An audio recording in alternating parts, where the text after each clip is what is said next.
Hoje eu vou falar uma coisa que talvez frustre alguns Eu vou começar o vídeo já quebrando uma expectativa que muito fotógrafo tem. Quando você vai fazer um workshop, um curso ou uma mentoria, você entra nele, obviamente, porque você admira aquele fotógrafo que está dando aquele curso. Só que tem muita gente que entra nesses workshops pensando: cara, eu vou aprender o que esse cara faz e vou fotografar igual a ele. Só que isso é uma grande mentira, porque o cara pode te ensinar luz, ele pode te ensinar composição, ele pode te ensinar o tratamento de imagem que ele faz, mas tem uma coisa que não é ensinável, é o olhar fotográfico. Por isso que existem os workshops, porque se o olhar fotográfico fosse ensinado, os fotógrafos que começaram, os grandes gênios, iam perder posto e não ia ter um fotógrafo melhor que o outro. Então tá, se eu não vou fotografar que nem ninguém, como que eu faço para treinar o meu olhar? Basicamente, treinar o olhar é educar a sua atenção.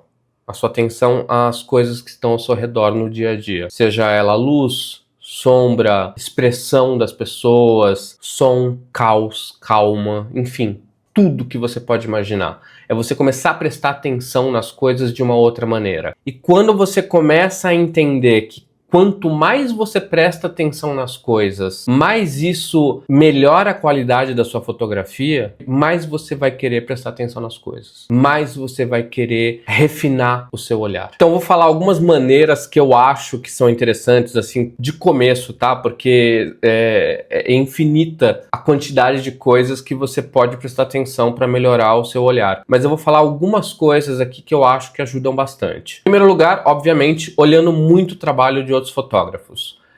Eu não estou falando de fotógrafos de Instagram que falam como você deve fotografar. Eu estou até preparando um curso mais para o futuro para falar sobre iluminação. E uma coisa que eu falo muito e que eu penso e eu acredito é: não existe maneira correta. Então existem fotógrafos que tendem a... E tudo bem, porque cada um tem um jeito, tá? Também não é errado o jeito deles, é como eu penso. Existem fotógrafos que tentam falar muito como: aqui tem muita sombra, você tem que ver como rebater para não ter essa sombra, porque essa sombra é errada. E não existe errado. Existe eu não gostar da sombra e não querer ela ali. Ou eu quero aquela sombra ali. Porque é você que decide. A criatividade está nisso. Está em você decidir se você quer que determinada foto, por exemplo, seja só um foco de luz aqui no olho. Ou se você quer tudo iluminado sem sombra alguma. Não existe certo e errado. Existe o que é certo e errado para você. Então dá para você treinar o seu olhar de várias maneiras. Então observando fotografias dos fotógrafos que você admira muito e olhando bastante elas. Eu sempre tenho livros de fotógrafos que eu admiro perto de mim para pesquisar e para olhar o tempo todo. Antes de uma sessão de retratos, eu normalmente recorro a alguns livros que tem aqui em casa e não procurando uma referência, eu só olho.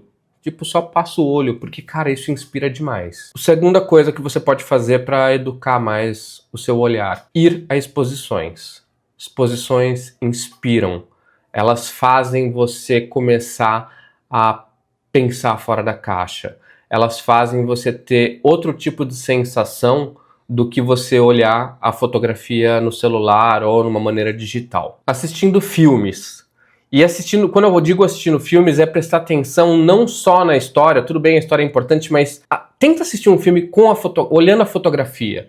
Tenta entender o enquadramento que o diretor ou o diretor de fotografia daquele filme quis trazer.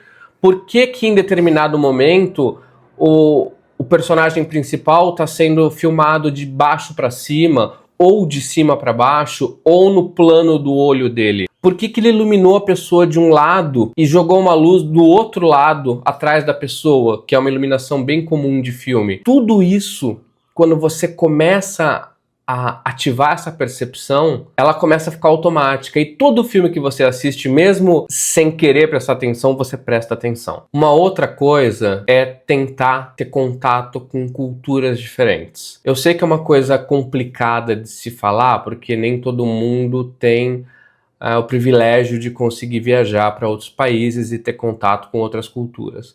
Mas só de você fugir um pouco do seu cotidiano já ajuda. Você ir passear a pé num bairro que não é um bairro que você conhece. Cara, sai para passear, sai andando pelo bairro.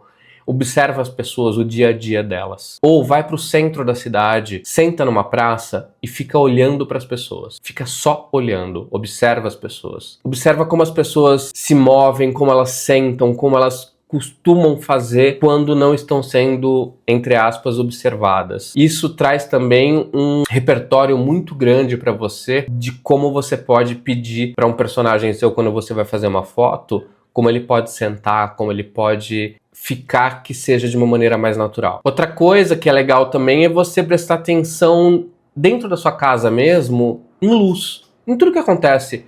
Por exemplo, você olhar para a janela da sua casa e ver como que a luz entra e como que ela se comporta em diferentes momentos do dia. Ou se você perceber uma sombra estranha em determinado local, você tentar entender por que aquela sombra tá daquele jeito, o que está influenciando para a sombra ficar daquele jeito. Tudo isso ajuda a você criar uma percepção de coisas que você não percebia antes, e aí a sua atenção fica mais aguçada. E, consequentemente, o seu olhar, quando você vai fazer foto, essas coisas que você está prestando atenção, elas começam a entrar na sua cabeça naturalmente. E aí, quando você vai fotografar, automaticamente você já sabe mais ou menos o que você quer de resultado. Então, olhando o trabalho de outros fotógrafos, indo a exposições de arte, assistindo filmes e prestando atenção à fotografia, à iluminação, à composição daquele filme, não necessariamente apenas na história, tentando ao máximo ter contato com outras culturas e observando na sua casa mesmo ou em qualquer lugar que você tiver a iluminação ambiente. Eu tive a sorte de logo no começo da minha carreira já ter contato e descobrir quem são os fotógrafos que mais me inspiram. E eu digo isso porque eu percebo que tem muita gente que vive na fotografia por muitos anos sem saber direito para onde ir, até descobrir esses fotógrafos que realmente inspiram, ainda mais numa época digital que tem tanto fotógrafo. E o que eu sempre sugiro, e óbvio, é uma opinião minha, é você recorrer aos clássicos. Os clássicos são os caras que fizeram a fotografia ser o que ela é hoje. Claro que são inúmeros os fotógrafos que me inspiram. E para o vídeo não ficar muito longo, eu vou citar 6 dos principais fotógrafos que moldaram e moldam o meu olhar até hoje. A ideia não é fazer uma aula de história de fotografia aqui, então eu vou falar só um pouquinho de cada um deles, para quem não conhece ter conhecimento. E se você gostar de algum, caso você não conheça, na minha opinião você deve ir atrás de todos e pesquisar sobre todos. Mas caso você goste mais de um do que de outro, vai no seu tempo e estuda o trabalho desses caras. Sem estudar esses caras, é muito difícil você aprimorar o seu olhar. Obviamente, estou falando de retrato, e eu vou trazer fotógrafos de gente porque eu estou falando, porque é o tipo de trabalho que eu faço, né? Que é fotografar gente. Primeiramente, Richard Avedon. O Avedon tinha uma coisa que eu admiro demais e que eu procuro praticar sempre que possível. Ele conseguia simplificar tudo ao máximo, e mesmo assim ele criava retratos muito intensos. Coisas que eu aprendi com ele. Você não precisa de muita firula para fazer um retrato de verdade. E a segunda coisa, o mais importante em um retrato é sempre a pessoa, não o cenário. A pessoa é que faz o retrato, o personagem é o que faz o retrato. Depois, Helmut Newton. Ele é totalmente diferente em clima do que o Avedon, mas igualmente incrível. Ele trazia muito esse negócio de poder, de provocação. As fotos dele sempre geraram muita provocação. E isso é algo que eu admiro demais, porque não é fácil de se fazer. O que eu aprendi com o Helmut Newton? Que é legal você criar uma narrativa para fazer um retrato. Uma outra coisa que é legal do Helmut Newton é que ele me ajudou a entender que um retrato ele pode ter erotismo, desconforto, provocação, e mesmo assim você pode ter essas sensações, mas passando de uma maneira elegante e sofisticada. E agora vem um dos fotógrafos que eu mais admiro, já fui em algumas exposições, que é o Irving Penn, que era outro mestre da simplicidade e da forma. O Irving Penn me inspira muito pela maneira como ele compõe, porque as fotos dele às vezes parecem uma escultura, tamanho o cuidado que ele tinha com a pose do personagem, as texturas, as linhas, perspectiva. Era tudo milimetricamente pensado. Ele me ajudou a entender também que menos é mais, contanto que o menos que você coloque na foto seja muito bem pensado. Agora, um dos caras que atualmente é uma grande inspiração para mim e eu tô sempre olhando o livro dele, que é o Peter Lindbergh. Ele é um cara que revolucionou as fotos de moda, ele que criou aquelas supermodels dos anos 90 e ele tinha uma coisa muito humana com as modelos. Você percebe nesses filmes de making of, que tem bastante no YouTube para ver, como ele tem essa característica de ser carinhoso, de conversar com a pessoa, ter a paciência de explicar qual que é a ideia dele, o que ele está pensando. E eu acho que isso é uma das coisas que mais fazem ele ser um gênio. Mesmo em grandes produções, o Peter Lindbergh trazia uma coisa muito... como se aquela foto, por mais que seja de moda, com marcas que a pessoa nunca vai ter acesso, como se fosse uma coisa cotidiana, do dia a dia, que é comum pra gente. Agora, o que eu aprendi com o Peter Lindbergh? Cada dia eu aprendo uma coisa diferente, mas assim, trazer verdade e autenticidade para as fotos. Isso é importantíssimo. Então, ao invés de dirigir a pessoa, diferente do Irving Penn, que milimetricamente falava como a pessoa tinha que ficar, o Peter Lindbergh tem esse negócio do que eu acho que é muito legal, de deixar a pessoa ser como ela é. Você explica a sua ideia, você explica o que você quer e é uma collab completa. E também a utilização da luz natural. O Peter Lindbergh era um mestre em usar a luz natural. Ele controlava de acordo com o que ele precisava e o resultado sempre ficava incrível. E aí depois disso tem o Arnold Newman, que é o fotógrafo que criou o retrato ambientado, digamos assim. Que é aquele tipo de fotografia que a pessoa tem uma profissão e ela está inserida no contexto da profissão dela, no ambiente, na composição. Por exemplo, você fotografar um mecânico na frente de um carro aberto com motor aparente. O Arnold Newman era um mestre em fazer isso. E eu, como sempre fotografei muito fotografia editorial, quero dizer, para revistas, várias vezes acontece essa necessidade de você mostrar o personagem e ele tem que estar ambientado em uma determinada situação. E não existe professor melhor que o Arnold Newman para te mostrar como você deve ambientar uma pessoa. E mesmo mostrando todo o cenário que tem em volta, ele ainda deixa a pessoa mais importante.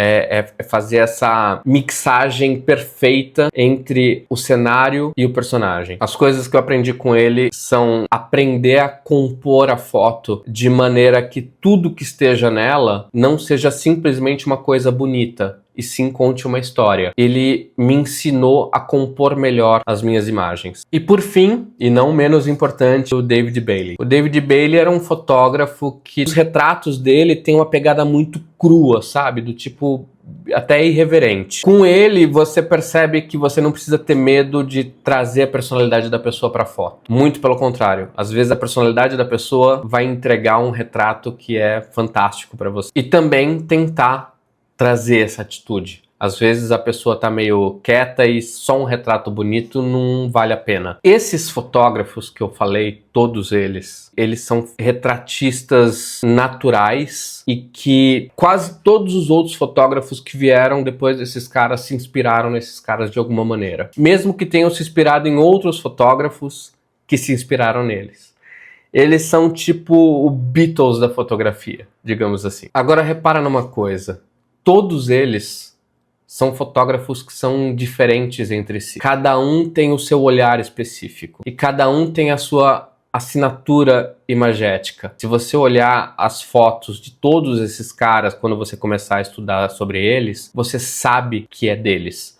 Ou, ao menos, você sabe que foi inspirado neles. E ao longo dos anos que eu venho fotografando e estudando esses caras, e não só eles, como tantos outros, o meu olhar ele foi se moldando. E ele foi se moldando com a referência, com esse caldeirão de referências. Então assim, eu não sou Helmut Newton, não sou Richard Avedon, não sou Irving Penn, não sou o Peter Lindbergh, enfim, nenhum deles. Mas dentro da minha fotografia tem um pouquinho de cada um deles. E todos eles, ao você olhar o trabalho fotográfico desses caras, eles têm uma assinatura imagética, que na minha opinião é e deve ser o sonho de todo fotógrafo, conseguir ter uma assinatura imagética. O melhor elogio que um fotógrafo pode ter é algum amigo olhar uma foto sua em alguma publicação, em algum lugar, e te mandar mensagem: cara, essa foto é sua? Porque eu vi essa foto, eu tinha certeza que era sua, só de olhar ela. Isso é muito legal, porque mostra que as pessoas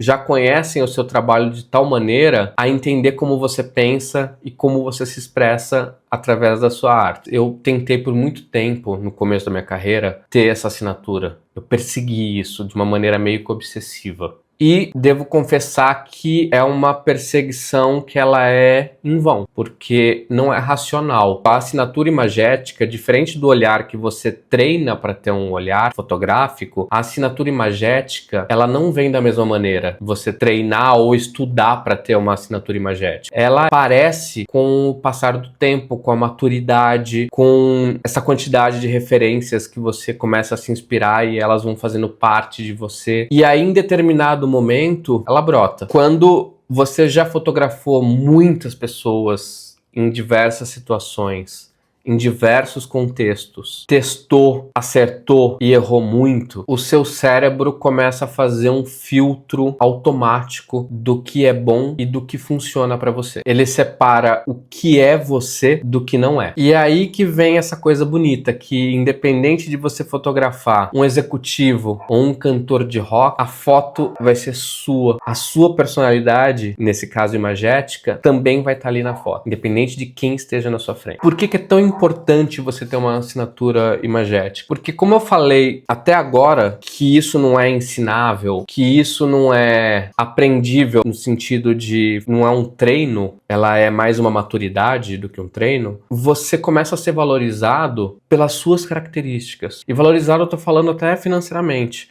As pessoas, elas querem determinado fotógrafo porque ele tem um determinado tipo de olhar, uma determinada maneira de se pensar e um resultado que é único dele. Acaba virando a sua grife, que pode ser qualquer coisa, pode ser a luz, pode ser a composição, pode ser qualquer coisa. As pessoas vão olhar suas fotos e vão falar: eu sei que é de determinado fulano, e por isso ela começa a valer mais. Quando você atinge esse nível de maturidade, a ponto de ter a sua assinatura, você deixa de competir por preço. Você deixa de entrar em leilão. Quando o cliente, e todo cliente, absolutamente todo cliente, o que ele busca é exatamente isso. Ele busca também a autenticidade. Ele não quer fazer... Quando você vai fazer um retrato, você não quer fazer um retrato para ficar parecido com mais centenas de pessoas que fazem determinado retrato. Você quer que o seu retrato se destaque. Você quer que a sua marca se destaque. Para você vender mais, você não pode ser mais do mesmo. E para isso, você tem que procurar um fotógrafo que tenha uma assinatura, que tenha uma coisa de diferente, que vai fazer o seu retrato ser diferente dos outros retratos. É muito legal, e eu repito que todo fotógrafo deve almejar isso, porque os clientes, que é o tipo de cliente que eu quero, e boa parte dos clientes que eu atendo hoje são assim, são clientes que eles olham diversas fotos de diversos fotógrafos e aí eles falam: é esse olhar que eu quero. E aí depois ele vai pesquisar o preço. Porque você deixa de ser um fotógrafo. Você não é mais: estou procurando um fotógrafo para fazer retratos. Não. Eu quero uma foto do Marcos Steinmeier. É isso que vira. Eu quero uma foto do fulano de tal. E é aí que tá o lance que eu estava falando sobre o valor agregado ao seu trabalho. Você deixa de entregar um serviço de simplesmente cliques ou de número de fotos para entregar, além das fotos, um algo a mais que só você pode entregar. Então, para fechar, vou falar 3 pontos bases de tudo que eu falei até agora aqui no vídeo, porque eu sei que às vezes eu me alongo um pouco. Então, primeiro você não vai fotografar igual ao seu ídolo, e isso é muito bom. Segundo, você consegue sim treinar o seu olhar, prestando mais atenção em referências e nas coisas do cotidiano e que estão em volta de você. Terceiro lugar, a assinatura imagética não nasce de uma hora para outra, não adianta você ficar perseguindo ela, ela vem com o tempo e com maturidade. Eu vou deixar na descrição do vídeo o nome de todos esses fotógrafos que eu falei, para você pesquisar depois, que eu acho que é muito importante. Me fala depois nos comentários se você quer que eu faça um vídeo só de referências, porque são centenas de fotógrafos aos quais eu posso falar. E se esse vídeo te ajudou de algum jeito, você já sabe. Curte, se inscreve no canal, clica no sininho, compartilha com quem você acha que pode fazer bom proveito e a gente se vê na próxima.